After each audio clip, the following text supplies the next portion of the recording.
Jupiter day. I should do this on a Venus day, but I just felt led to do it now. Why not? But happy Venus day or Jupiter day to you guys. But speaking of Venus, to be using the Goddess of Love Tarot, which is inspired by Venus energy, Aphrodite energy, and I will be using my Aphrodite Oracle as well as my Venus Tarot and the Love Oracle deck for this as well. So I wanted to tap in. Now, I'm that well versed in tarot, in astrology. I am well versed in tarot. Okay, don't play with me. I feel like I still have a lot to learn, but I'm pretty, you know, book smart wise. Tarot. I feel like I got it. Um, Let me know if it's blurry on you guys' end. It's not blurry on my phone, but I'm looking at my other device and it does look kind of blurry. Let me light this real quick. But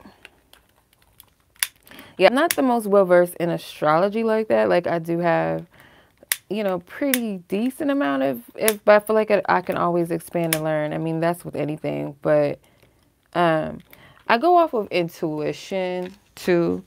Just like with tarot, I'm not overly book just like all about the book of tarot and that. I like to tap intuitively too and like the downloads that I get. So it's nothing different, nothing short of that with astrology. So Aries is at home in its ruling planet, which is Mars. So is Venus in her home, or Taurus in her home, or their home of their planet Venus. So, and we are in Taurus season, so that's very significant. I think Venus is going to be in Taurus for 24 days, if I'm not mistaken. But just the fact that they're home, I felt this energy of divine love energy. That's just what I felt, okay? So I do want to pull on that energy and how it might affect just us, of those who feel a significance with that. Doesn't have to be textbook astrology, like, oh, well, this means this and this is, no. We all are unique, and I do believe that some of us will read the stars and the energy, how we interpret it, how we feel, right? That's the beauty of spirituality. That's the beauty of like being your own spiritual conduit, if that makes sense, that you can pick up things in just different interpretations.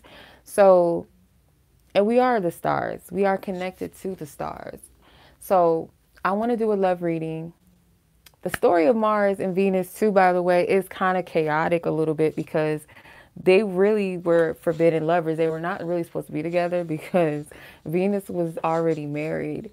But they wanted to be together, and the gods were like, our judgment on this is that this is just a part of the divine plan. Like we're not gonna punish these two. It was just a part of the divine happening. So I'm gonna tap in collectively and no, by any means am I saying and condoning or judging anybody for that matter about unions and stuff and people being married. Like me personally, I don't agree with that.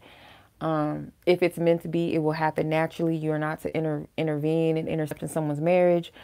And I'm kind of like iffy on that as well. Like waiting around for somebody that's married and stuff. That's kind of something that's not something I would want to experience. But if that is someone else's experience, I'm not here to judge. But I'm not condoning it either. Okay, so I just have to say that. But let's tap in and let's see what the overall energy is. I'm gonna use this deck first. Y'all know I can talk. Let's get into it. Holy Spirit, what's the energy? Like, what's the significance romantically, divine partner energy wise for those who have met, think they have met, have never met, may not know that they've met their partner, Achoo! Or close to meeting them, close to meeting. What is the overall energy of this alignment and the significance? Okay. You have pride, and at the bottom you have divinity, and you have forgiveness. Okay. I'm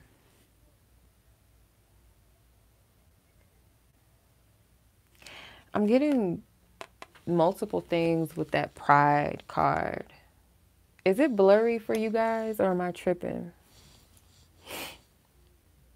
Let me know if it's, thank you. Let me know if it's blurry because I'm looking at it from a different screen and it is blurry.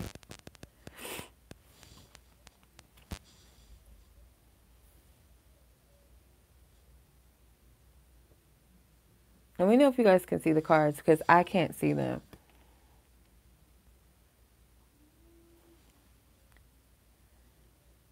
It looks kind of choppy to me.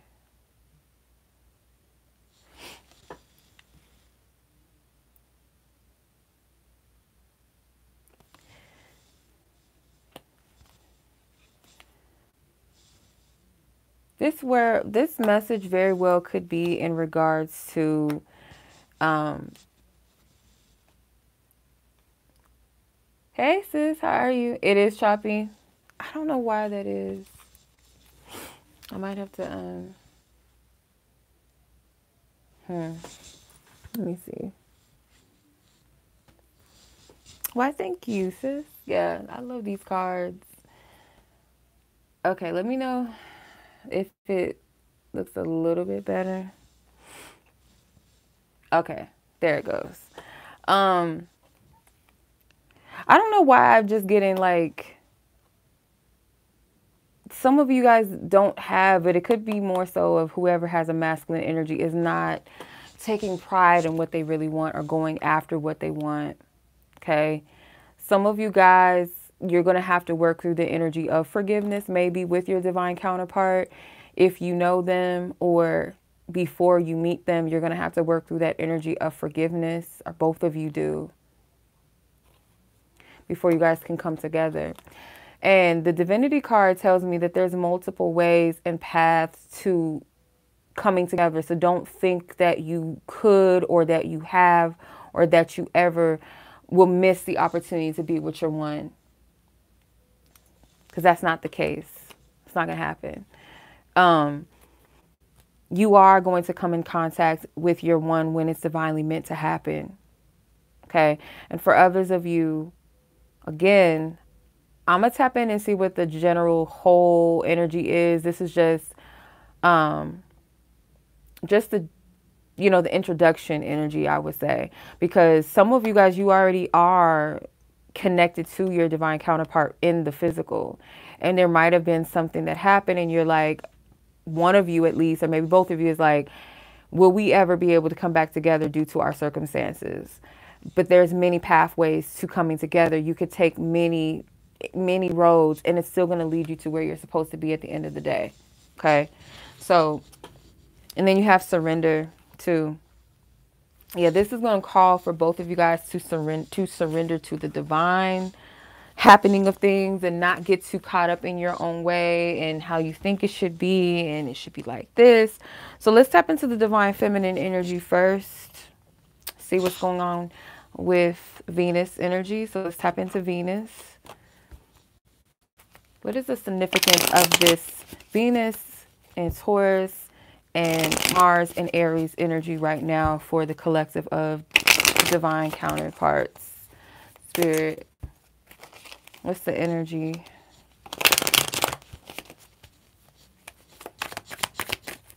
What's the energy? Venus. Temperance.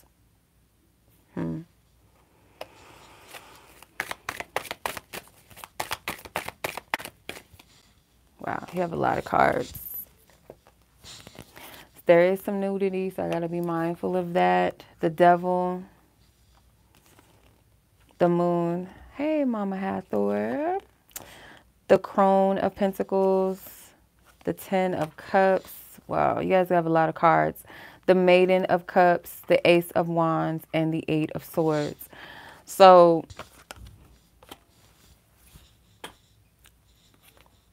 first off, okay, I'm going to look at the majors first. So you have the Temperance, the Devil, and the Moon. You guys are going to have to work through your distrust, okay? Or you're still working through your distrust, whether it's with a particular your person or just the future of your partnership or your connection with your divine counterpart. You're going to have to work through that energy. Hathor is a Venetian, the mother of the Venetians, the star seeds. So if you have a moon in Taurus, maybe even a moon in Libra, this could be very specific or significant to you as well. But there's something like your divine team or your higher self is revealing to you, letting you know where the root of the pain is or how to work through this pain or work through your trust issues mainly.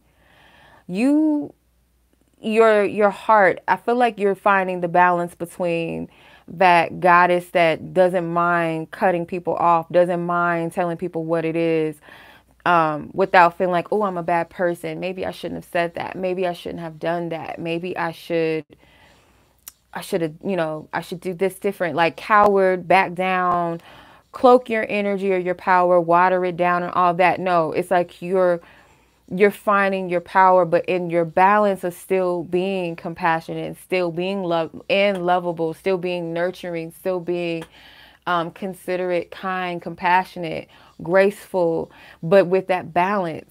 Okay, there's a balance here. This woman is trampling on serpents, and it makes me think of that biblical scripture that you have the power to overcome the serpent. So yeah, you have the ability and you have the power to overcome any obstacles or challenges that come your way. Anything that has tried to work against you, you have the power to do that in your mind with the Eight of Swords. Anything that is trying to get you to discount your power or to believe in yourself, believe that you're capable of manifesting the union that you deserve, that you desire, anything that makes you feel, or anyone that makes you feel like you need to water yourself down. Some of you guys are learning to cast down these word curses and trample over them and step over them. In other words, get dominion over them where they don't have power over your minds anymore or any longer. I have to cover up some of these naked people. There's titties everywhere, okay?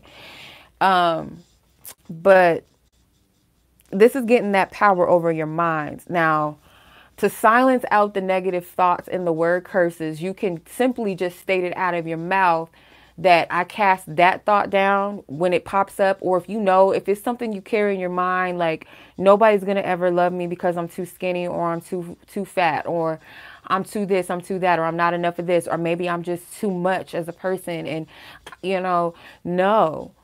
If those things pop up in your mind, those are things that are actually words against the self. So you got to cast them down. You have to. And sometimes it's not easy. I understand that.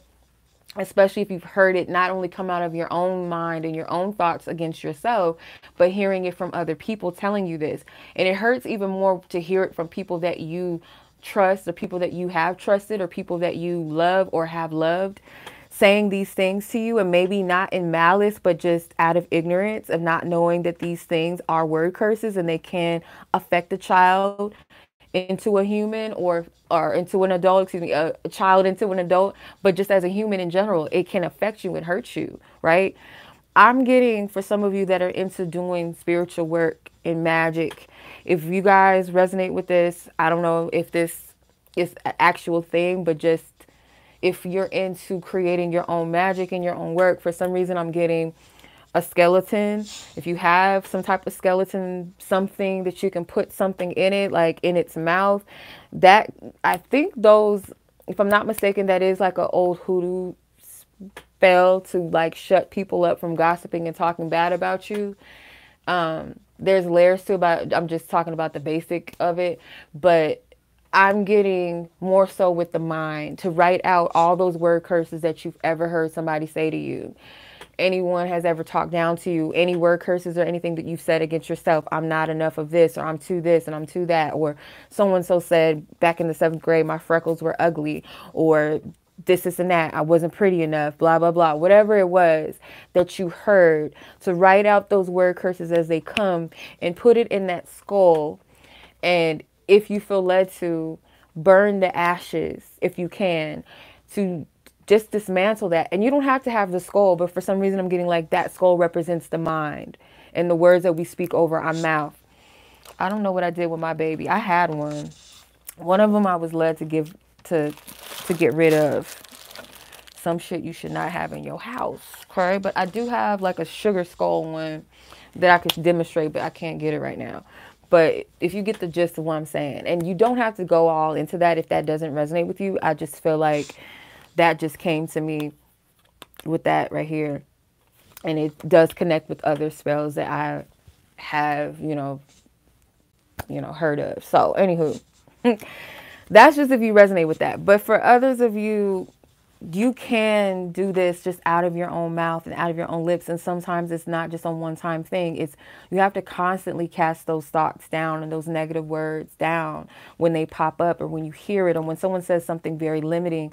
Oh, that's why you're going to stay single, because, yeah, you're just too much of this. And then you say, no, whoever is meant for me, they're going to love it. And if it's something that you know is toxic, it's a toxic trait, it's a negative aspect of self, or just an unhealthy aspect for self, and it wouldn't be helpful to carry that type of energy into a relationship, then work on it. But if you have somebody telling you like, oh, you're too weird, nobody's going to want you because you like to read tarot, or you like watching tarot readings, like, no man's going to want you, like, you're weird, or no woman's going to want you, you're weird, like, that is a word curse. Like, no, because that's what I'm into, I resonate with that, that's what I do, blah, blah, blah.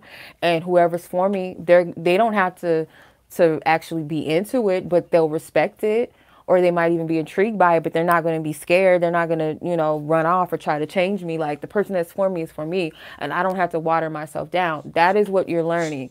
The balance between the energy that you give versus overextending and giving, or allowing people to water your energy down. That is what you're learning. Okay? That is what you're learning. This energy is also getting like a lot of fertility energy, because you got the fertility goddess here, and then you have Hathor, which is also a fertility goddess of love, romance, beauty, sexuality. There's something about this, and I feel like as a child, maybe, I hate to say this, I don't want to say it, but you know, the gaze, like, you had a lot of people gazing at you at a young age, and you already had that very sensual energy. Because if you resonate with goddess, you just got that energy, you just got that vibe. Like, if you have that goddess energy already as you're born, people are always going to take notice of you. And if people don't really understand what they're looking at, they may sexualize something that they shouldn't. As a child, you have a natural essence and aura of beauty and fertility and just this abundant energy, and it's innocent. But if someone that has tainted eyes and perverted eyes, they'll look at it in a way that they shouldn't. Okay. But I feel like for the most part, you guys are healing a lot of deep-seated wounds around your heart, around your identity, around your womb, your sensuality, your sexuality, okay? As Venus energy. As Venus.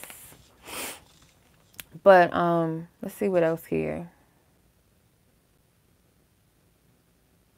Some of you guys might want to work with some rose water. Bless your candles if you are a candle magic type of woman or man, to or wipe down your altars maybe with some rose water. I would prefer rose water that you made. It's very easy. Very, very easy. Some rose water, not oil because it's messy, but rose water. You can make that yourself. It's very easy. All you got to do is boil some roses of your choice. Strain it, put it in a safe space or bottle, and like put it in a chill space, or put it in the refrigerator and let it cool and chill, and use it. It's easy. And if you want to put like some essential oils drops in there, something that means something to you, you could do that too, but it's very simple. And set the intentions of what you want to bring in. Okay, what you want, what that energy, because you yourself have that powerful goddess energy, and I would work on embodying your Venus placement with whatever sign it's in. Research the Venus placement, and also your Lilith. That Lilith aspect of you might be a part of you that you are mastering and finding balance with. Okay.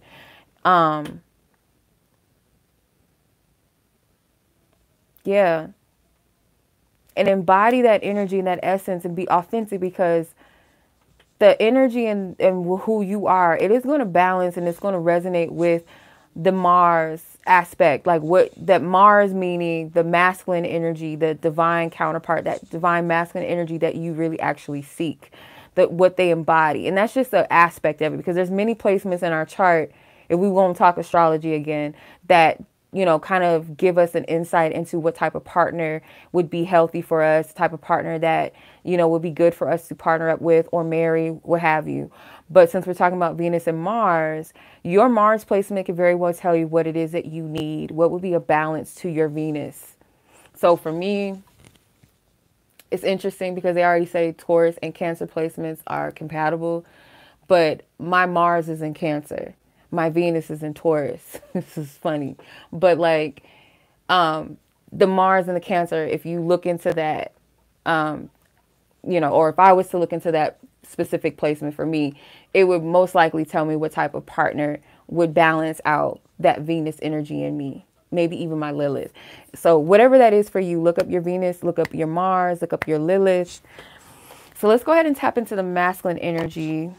But before I do, I did want to tap into the goddesses. I know this one for sure. The devil is Lilith in this deck. But I want to see who the Temperance and the Moon is, if it's not Hathor already. The Moon. Let's see. Temperance. Temperance is Mary Magdalene. And Miss Mary Magdalene is a very powerful energy and priestess as well. Very, very knowledgeable and wise about the esoteric wisdoms and knowledge. So this card, this is Mary Magdalene. So it says Mary was Jesus' most loved disciple and embodies the energy of the temperance in her commitment to love, sacred sexuality, and her beloved. She represents the Nous, the realization of divinity through the self, heart, and communion with the divine. Okay.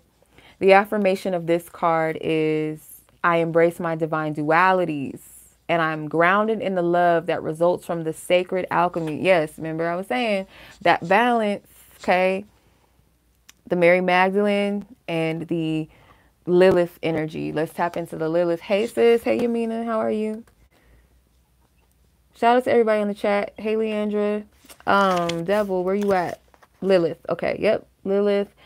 So it says the devil is the Antichrist who wields unbridled self-awareness of source of power.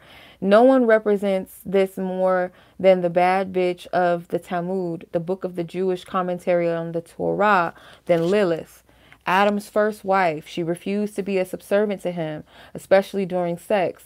When he refused anything but missionary sex, Lilith proclaimed the ineffable name of God, the infallible, hopefully I'm saying that right, sprouted wings and went into the Red Sea, and she birthed scores of demon children by having sex with men as they slept, or, as so the story goes, Lilith represents the uncontrollable, erotic divine feminine. She represents the power of the devil as a liberating force and a source of fear. It is only when one is unfamiliar with their own power that another seems like a threat. This is the Lilith's gift, total autonomy. Lilith doesn't adhere to religious, social, or political norms, and to be worshipped at her altar is to worship at the totality of self. So again, you work against yourself when you try to water down your power to fit into a dynamic that does not resonate with you, that does not If it diminishes your power, it's not for you. Just as you wouldn't want to do that to someone else, you wouldn't want to take their power away. You wouldn't want to take their identity or change them or try to water them down into someone that they are truly not. If we don't match, we just ain't a match. We're not meant to be together. So why try to force it? That's the lesson here. And not just romantically, but that's with all things. If you cannot be appreciated in a space, a job, or relationships outside of romance, then they're not for you. Okay, they're just simply not. If you feel like you have to force yourself to be anything, or someone wants you to be anything other than who you are, that is not the situation or the person or people for you. Okay, so the affirmation of the Devil card is, I am a dark goddess of love, lust, and desire. I claim my sexuality as my own. Okay, let's tap into the moon, which is Hathor. And Miss Beautiful Hathor, let's see what her story is. So it says, the Egyptian goddess Hathor has been worshipped for more than 6,000 years as a goddess of love, music, sensuality, and art. In her guise as a cow-headed goddess, she represents the creation of the Milky Way, and as a solar goddess, she represents duality. Just as the full moon reflects the light of the sun, so does Hathor radiate light. So you are light, even in the parts of yourself that you try to hide.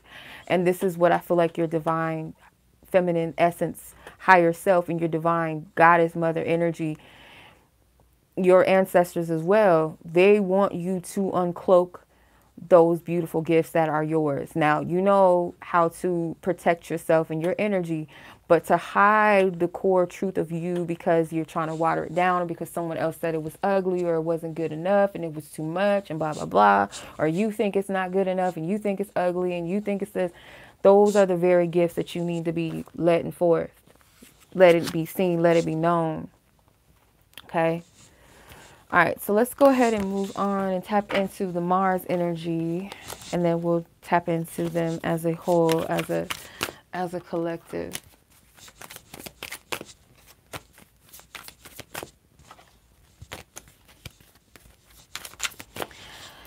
I'm gonna switch it up. I'm gonna actually use my my ancient Kemet. I can't remember the name. I think it's called the Kemetic Tarot. I'm gonna use that for the Mars energy, the masculine energy, just because I feel that too.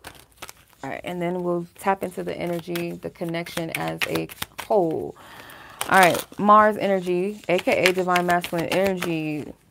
How is this energy, this placement of Mars in its home of Aries and Taurus in their home of Venus, how is this placement affecting the collective of divine counterparts, whether they met or haven't, don't know each other at all, do?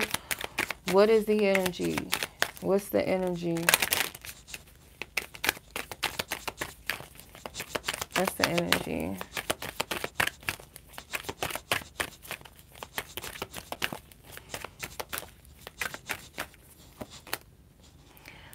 You have the Seven of Wands with the Seven of Scepters and Mut, which is the goddess, Empress, Mama, Divine Mother energy. So Empress energy.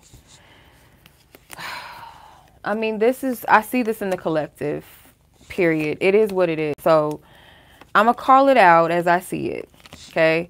10 of Swords, Judgment, 10 of Wands. I have to be real in everything that I see because it really does affect us. There's a lot of needing to heal mother wounds, even for the divine feminine collective, but healing your divine feminine is healing through your mother wounds. And healing through your mother wounds means that you're working through your divine feminine energy and reclaiming that. That's the only difference from the masculine. Whereas the masculine energy is healing through their connection to the divine feminine through their mother wounds. Does that make sense? And as they embrace the divine feminine energy, they are healing their mother wounds. I hope I'm making sense when I say these things, okay? I'm going to pull one more because there's an empty space here. This card always reminds me of Tupac. But it's the Aset and Asir. So the Greek term would be Isis and Osiris. But that is the Lover's card. So that was the last one. I know I don't be tripping when I say these things. It's not coming all from me. It's coming from source. I can only give credit where credit is due. through healing this mother wound, you're healing your divine partnership and connection, or your relationship with the divine feminine. Let me move these so we can see the table or the cards better. But the Seven of Wands, very defensive energy. I refuse to, it's almost like this Mars energy is helping, I feel like masculine, the collective of divine masculine energy anyway. I can't speak for all the collective of masculines, because if they're meant to get it, they're going to get it. But there's a lot of this disgruntled energy towards women I see in the collective. And equally on the opposite side, it's just like we're all fighting to be right. We're all screaming out because we're really crying out for help. We really do want to be loved. We really do want to be loved by each other, whether that's romantically and just as kindred spirits and energy. So you see a lot of these gender wars going on, and the men saying this about women and the women saying this. But I feel that some that are having a hard time with divine feminine energy rising as well, because it's not about one rising up above the other. It's about rising in balance together and being able to be seated in your power by not diminishing the other essence over the other essence. Does that make sense? So like, I see this a lot. So this Seven of Wands tells me that this is a fight. This is a push and pull vibe. This is a I don't know why I hear discrimination, but the healing is the mother energy, that divine feminine, divine mother energy exists not just within your own mother, the womb that you came out of, but it goes also farther and deeper beyond your grandmother, her mother, blah, blah, blah, your father's mother. It goes deeper. The divine essence and energy of the mother, you're healing all of that. How you see women is everything. That is what's being healed. That is where divine unions are really going to come together and stand. You have to heal those places. You have to. So it's 123 where you are. 1, 2, 3. 10 of Swords. You got to be willing to die to yourself. You got to be willing to die to that false sense of who you are. That toxic masculinity template that says women ain't this. All women are HOESs. You can't trust them. You know, they're whatever dogma that says that women are beneath. And any man that walks in honoring his femininity, to diminish him and to talk down to him and this and that, like that stuff has to go. Like this has to be healed. And so it's really coming from a deeper place. Okay. So the Judgment card is here. See the ancestors here in this card, they're judging accordingly. Okay. You got Mayat. You have, I think that is, is it Thought? I think it is. I think that is Thought. I don't have the book to look at, but I'm pretty sure that that's him. And you also have this man being judged, and Anubis is judging him, and Osiris or Asir is sitting at the throne in his higher seat. So this person is being judged. This person's being judged based off of their heart. Is it heavy or is it light? How are they treating people? You cannot justify madness and sickness against your fellow human. You cannot do that. I don't care what has happened to you. You cannot justify that. Yes, you can say, okay, I can sympathize with you. I get where you're coming from. But we cannot justify it in a sense of making it okay and giving you permission to be sinning against yourself, your fellow humans, whether it's through violence, whether it's through violence of fellow men, women, and children. You cannot do that. You can't. You cannot do that. So there's a judgment on a lot of these men. Like I'm seeing, and I wanted to talk about this, but I didn't want to make this too heavy on this particular reading. But I did want to talk about the topic of what is the cosmic judgment on the men that have been unaliving women in mass numbers, and women and children, actually, whether that's in the U.S. or all over the world. through mass destruction that we call wars, and through governments and through religions. What is the consequences of that? And not just that, but everyday men that are, you know, abusing and unaliving their girlfriends, their baby moms, or their wives, their exes, their children, or someone else's children. What is the consequence of those things? Because I feel like those are the energies that are needing to be purged and cleansed out, because they're not progressing with the planet. They're not coming into alignment. Because if, I don't know if y'all notice this, but I see a lot of women and men that more so resonate in their femininity. You see a lot of goddess energy rising, people tapping into and stepping into their goddess energy, and masculine, divine masculine, God energy. You see that, but you're starting to see the women really, really, really honoring their divine feminine self, their goddess energy. And some of it can be destructive, yes, but some people, they can't handle that. And so it's kind of like a pimple that's like really, really prominent and really big, and you have to heal it. So you see the gender wars, you see the back and forth between men and women, and you see things going on in the LGBT community as well. It's like a lot of war, right? But there's a balance that's happening. It's like chaos coming into order, into balance. That's what's happening. Okay. So the 10 of Wands is here. It's going to become too heavy to carry that. And you see the Son of Ra is like kind of beaming down on this man. It's shedding light. The more you awaken, the more you see. And the heavy your toxicity gets, the more it weighs on you, the more you don't want to carry it, or the more it becomes an annoyance to you. It becomes a discomfort to you. And that is a sign that it's to let it go. So you have 2 10s here, which can represent endings and beginnings, because technically a 10 is just the 1. And this is going to be an independent effort. This is not going to be someone holding your hand, making you do it. Okay. The 3 of Wands, or the 3 of Cups, sorry, the 3 of Ankhs is the 3 of Cups in this deck, which can represent divine feminine energies. And I'm getting, with this 3 of Cups energy, it very well could be some of you, you're masculine, you're divine masculine. If you are divine masculine watching this and this resonates, or you are cross watching as a divine feminine, your Mars, aka your divine masculine, is, I feel like, really warring with themselves when it comes to the right person for them. And it could also be like a tendency to overindulge sexually, or when they date, they're not really dating with intent or purpose. It's maybe lower intentions and purpose, or it is a seeking to find their true partner, the one that holds the key.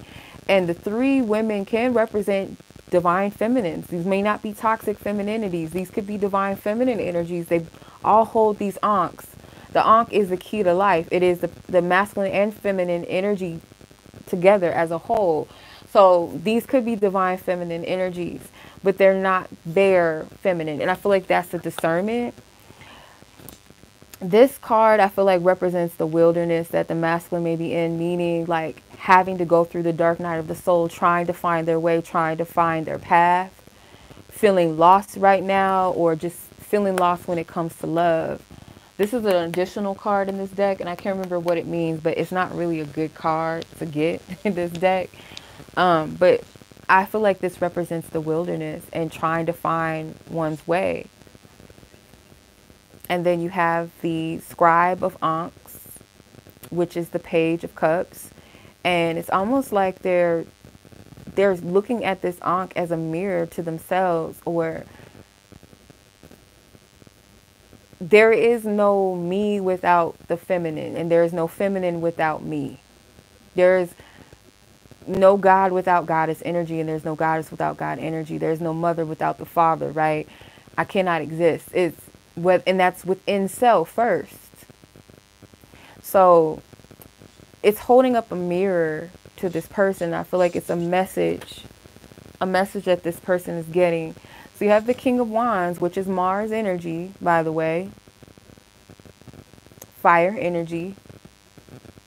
And this is coming into self. You got to face that that inner child too. The masculine energy has to face that inner child within the self, or you have to start off from the genesis in order to get to the big dog energy, the big league energy, where you are in your masculine divine energy. So, and this brings to that, like the feminine energy can only do so much. You cannot bring the pieces, the whole pieces together. Feminine energy, I said this in many other readings.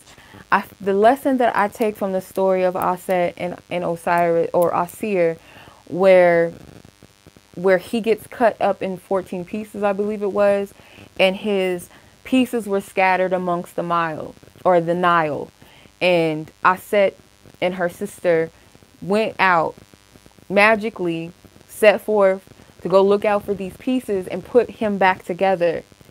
When she could not successfully retrieve all of his parts, which was his phallic, his manhood, in other words, that's what makes, identifies him as a male, or one of the many things that makes, identifies a man as a male, right? Is their, their manhood.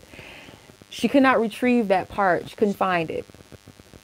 So she wasn't able to have a natural conception. So what she did was had an immaculate conception with him to carry his child Horus. But the thing that I always take from that is we can do so much to try to bring a man or the masculine, whatever, back into wholeness and fullness, but we can never do that. And just as we can't expect someone else to do that for us, whether it's women or feminine, whatever you identify with, as a human, you cannot expect anybody to put you back into wholeness. It's only through your own works, through your own efforts, through your own faith and belief, that you'll be able to retrieve that part of yourself that you feel like you cannot, or what makes you your core true self. No one else can do that for you.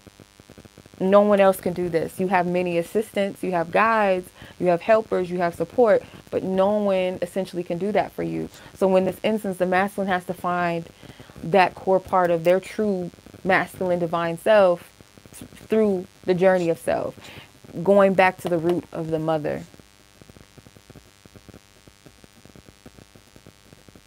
I could go deeper into the divine mother energy, but I'm not going to do that because some of y'all not ready for that yet.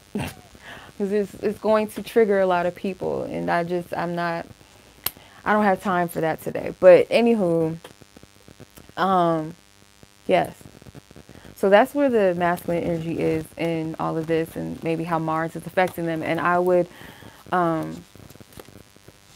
really pay attention to, as a masculine energy, to look into what your Mars placement is and see how that might be affecting you. It might even point you towards your healing. What point and part of your healing to focus on. Let's step into the connection as a whole. All right. Good stuff, masculine. Good stuff. Good stuff. Okay, divine energy. Let's see what's going on with the connection. I'm going to use my Venus Tarot now for this. There is a lot of nudity in this deck, so I'm going to have to be mindful of that as I'm doing this. And if this reading is really resonating with you, go ahead and hit the like and share it with someone. I would greatly appreciate that. I always love, when y'all show some love and share me with your peoples. I do have a divine partnership reading too on my website. It's done by phone, and there is no limit to how long we can go into your reading. So it does say 60 minutes on my website, but it can go longer or it can be shorter. It just depends on how long, whatever we tap into, what we're getting, what we're gathering. And then there's a free follow-up session that comes with it. I also give you guys like a little bit of assignment or some homework to do after the reading, to help you keep you focused, and it's personalized for every person just based off of the information and the guidance that you get. So if you guys are interested in that, it's on my website. If you go to the right-hand side on those tabs, go to the booking session or the booking section and scroll all the way down, and it's my last two readings, okay? And I do have a divine feminine, divine goddess read, as a healing message as well, if you're interested. Okay, so first card out was the Two of Swords. King of Wands again, okay? The Ten of Swords again, Chariot, Seven of Cups, Page of Swords. Okay, so kind of going back to the masculine, I feel both parties are working through their fears. And what is a mutual fear that you both share? It's fear of trust. Okay, trusting, I feel, being betrayed, getting your heart broken. You guys could be doing a lot of escapism or fantasizing or daydreaming to kind of get your mind off of the thing that you really need to focus on. Feminine energy is working through their power right now and being self-disciplined because there's an aim or focus of, I'm going to get to where I need to get to, or where I need to be within myself, or where my dreams, my aspirations, and my goals are leading me. I do feel that feminine energy could be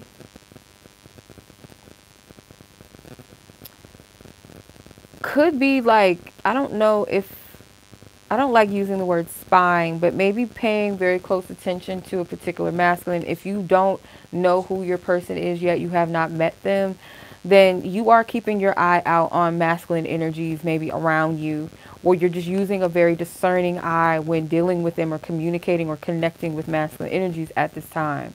Okay? There's nothing wrong with that in a state of balance, but if it's coming from a lot of fear and insecurity, then that's a part of the healing work that you need to do, right? If it is your specific person or who you believe to be, it's like you're still looking to see like how they move and what they, you know, if they're trustworthy or not. You're trying to see something. It's something you're trying to see. The Fool. Yeah, you want a new beginning. You want to take blind faith in love, but you're afraid. There's the Lovers again in a different deck. Okay, you want to make sure you're making the right decisions and choices. For some of you, this is making the right decisions in any friendships as well. Not just romantic connections, it's friendships too. You got the Page of Cups again. You have the Three of Pentacles. Your spiritual team wants you to tap into your higher imagination and tap into that vision of what you see for your divine union.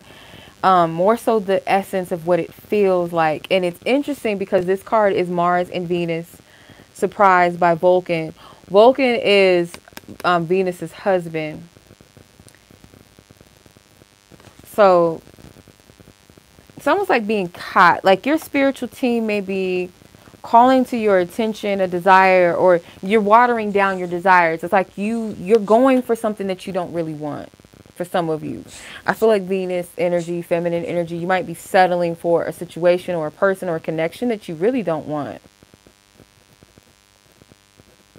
You really don't want this person. Some of you guys, there's like a masculine energy that you really don't want. Or if you really were to be honest or real with yourself, it's most likely somebody that you're settling for, or a type that you think you would want, or a person, but you haven't even allowed yourself to be open to the person that's really for you. Okay, if you tap into your higher imagination and allow yourself to, like, your heart to be open to feel into the type of love that you really want, and not water it down or think that this is the only type of person I can attract. If it's not a specific person, then it's an archetype that you're used to or what you think is around you, and settling for that, being like, oh, this is the only thing, or the only person I can get, or this is the only, and this can go for the Mars energy, masculine energy as well. I can only have this, or just watering it down for some reason, or thinking, oh, because I'm not good enough, or I'm not this enough, or I'm too much, maybe this is the best that I can do. And you have some type of idea in your mind, and your spiritual team is telling you to think beyond that, to really go deep in your pure essence self, in your pure imagination, and tap into and feel into the love that you wish to experience, and hold on to that, manifest that. Don't water it down. And that's why it's important that they're telling the feminine and the masculine to go back into the root of their deep wounds. For feminine in particular, those word curses you heard about yourself, or that you tell yourself, You have to cast those down for a reason, because if you're thinking from a very limited space of what you think you deserve based off of what someone told you about yourself in a negative way, or your own, you know, whether it's your own thoughts or something someone else told you, when you're holding on to that, you're going to limit what you really, really, truly want and desire. And you can't have that. You can't do this to yourself.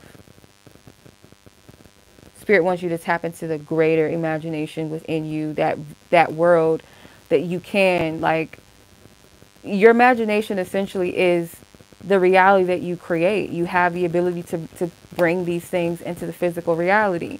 But do you dare to fully tap into it and embrace it and manifest it? Or are you settling for less than what you deserve?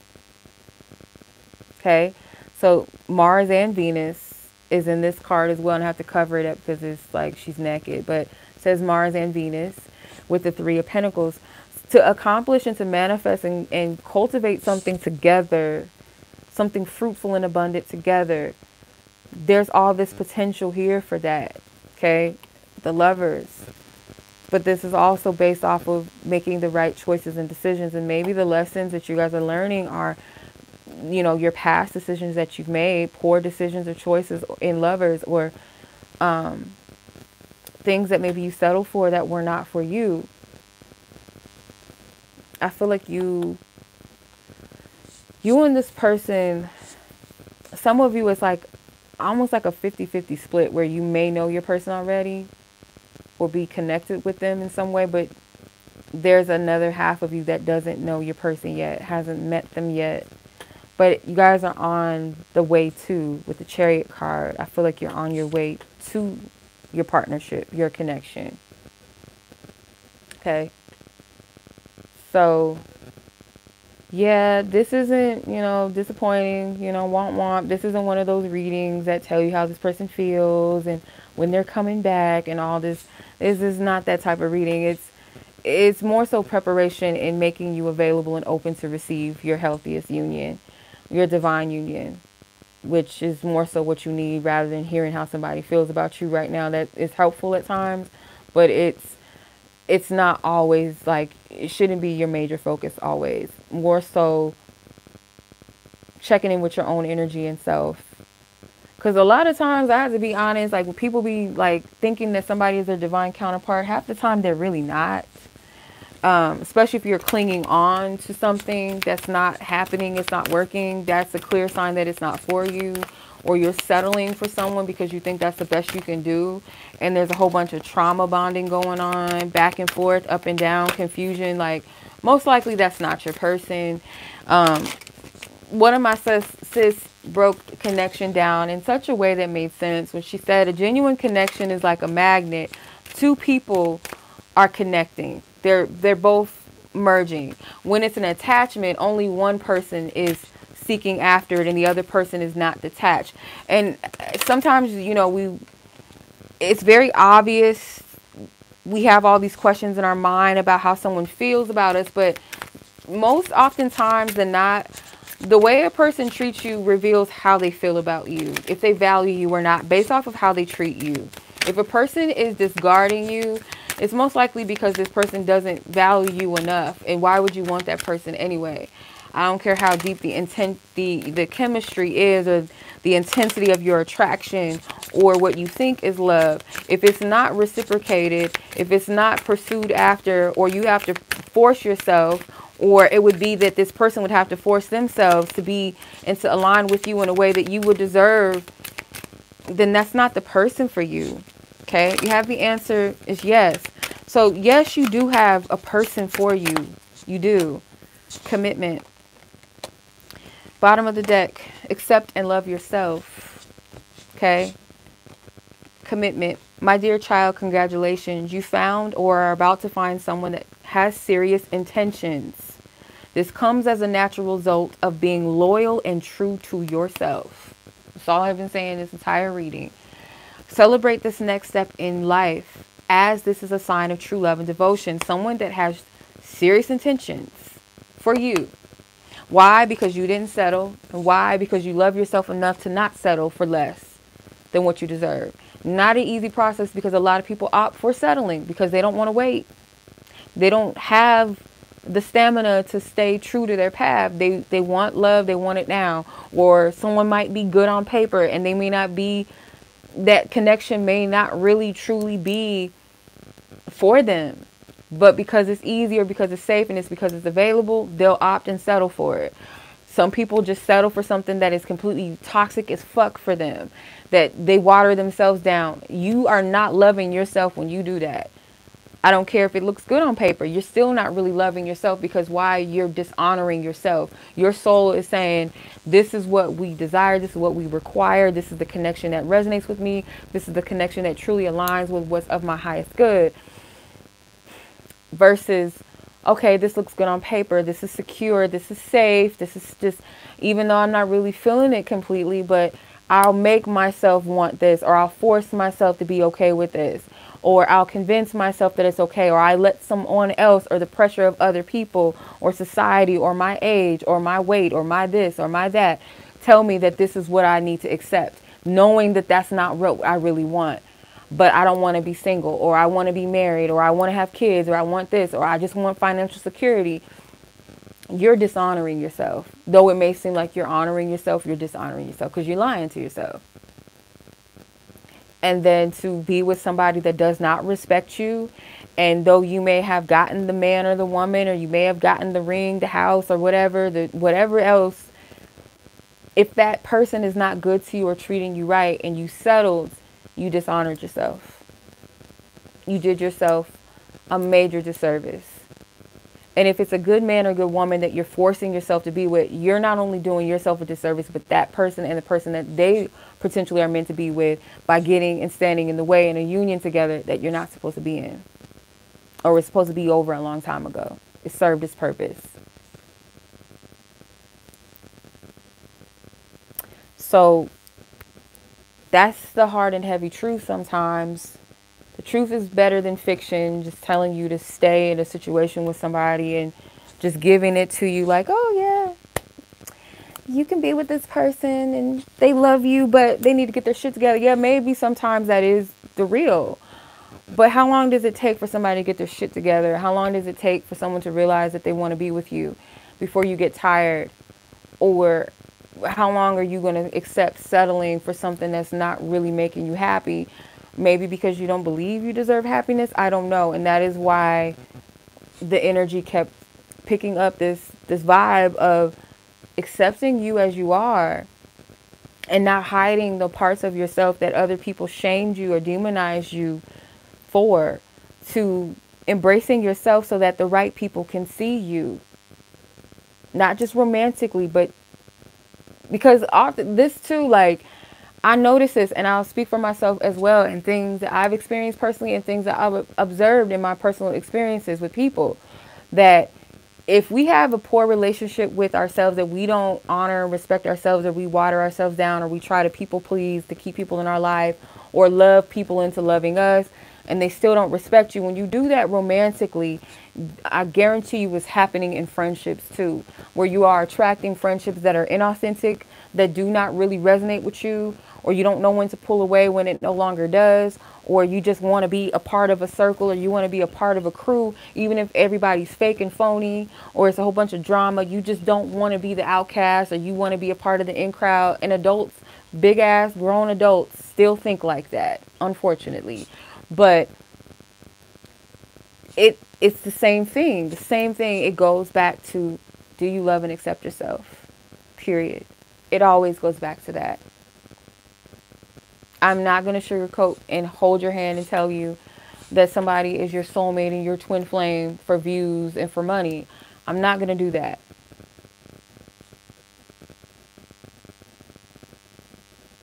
It's always going to go back to self, and that is the beauty of it.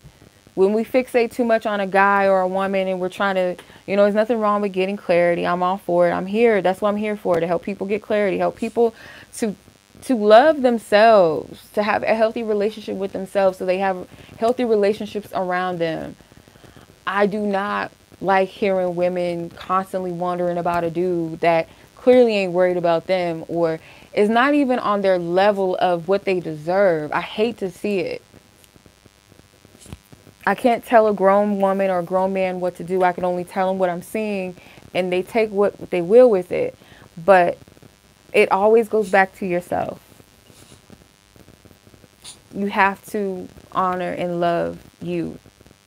And sometimes it's not easy. Unfortunately, it's like, why would it be hard for us to love ourselves? But, you know, when we come into this world, we're bombarded with who we're supposed to be, and sometimes it's opposite of who we're called to be and who we are authentically sometimes. And you have to kind of brush through the weeds to get back to that core place and that core truth and core self to figure out who he or she is.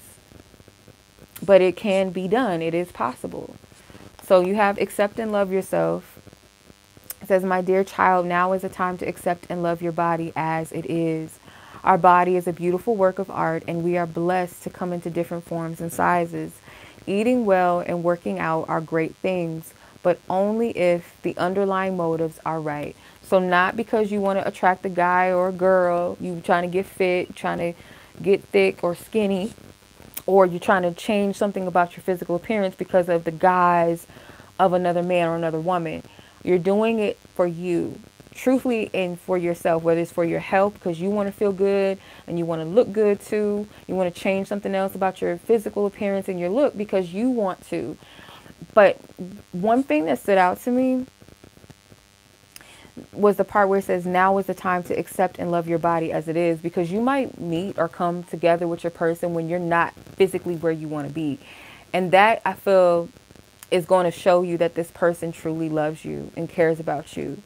It's going to reveal to you that this person is not after me because of my physical looks. And some people might argue that people will go after you if you have a low self-esteem if they think that you're not that physically attractive. That's if you're radiating low self-esteem. But if you're somebody that may have a little tummy like she does, you might have a little thickness in your belly. But if you carry yourself with confidence, shoulders back, you're smiling, or you feel comfortable or you look comfortable and present in your body, it's going to repel the wrong person because they know they can't step to you and use your insecurities against you, or tell you that you're too fat or you're too skinny or you're not enough of this and why can't you do this right and be that. If they don't have anything to pick on, they're not going to come to you. Trust me. They might look at you, you know, but they ain't going to step to you. You're going to repel that type of person. So it's not so much about the physical, but it's how you carry yourself energetically that means everything. So the person that's for you, all they're going to see is your radiance and your essence, and you're already attracted to them.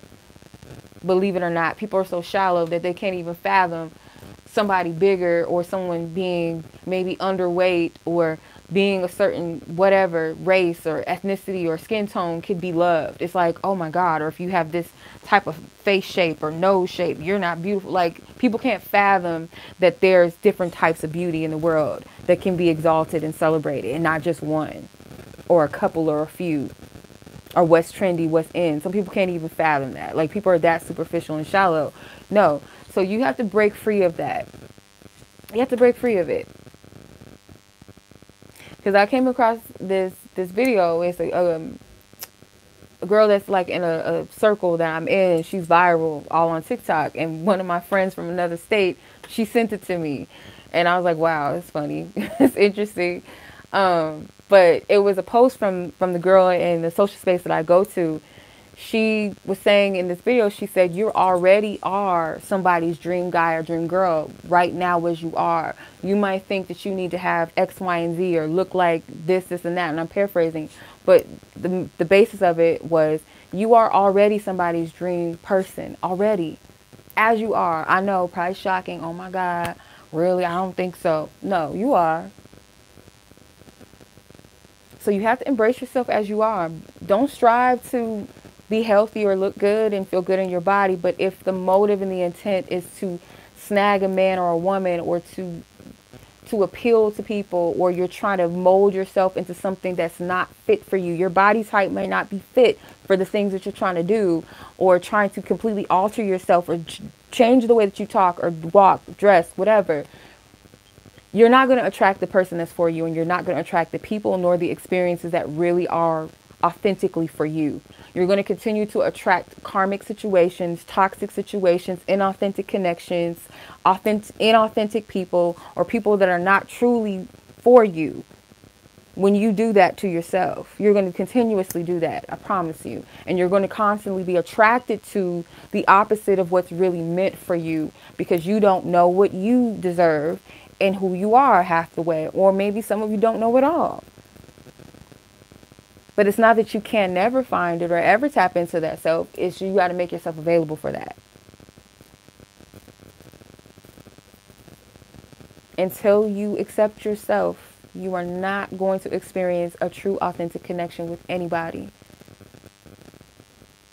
And if you do, God bless you if you have people in your circle already, because you can have authentic people that may be meant to show you what you deserve. But you have to know it for yourself. It's beautiful that God can place people in your life that are meant to help you and show you how to love yourself or to be loved. But you have to take the initiative and see you. All it takes is an initiative. A small one at that. It's all it takes. It's all it takes.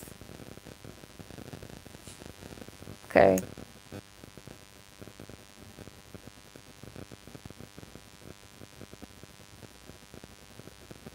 Stop loving people with an expectation of them loving you back. It's not going to work. Don't stop being loving, but don't do it with the motive in mind that they should love me because I love them. Make yourself available for the people that do see you and love you. Okay? Appreciate those that already do in your life. Sometimes we overlook them because we're looking at the people that don't. Shift your focus.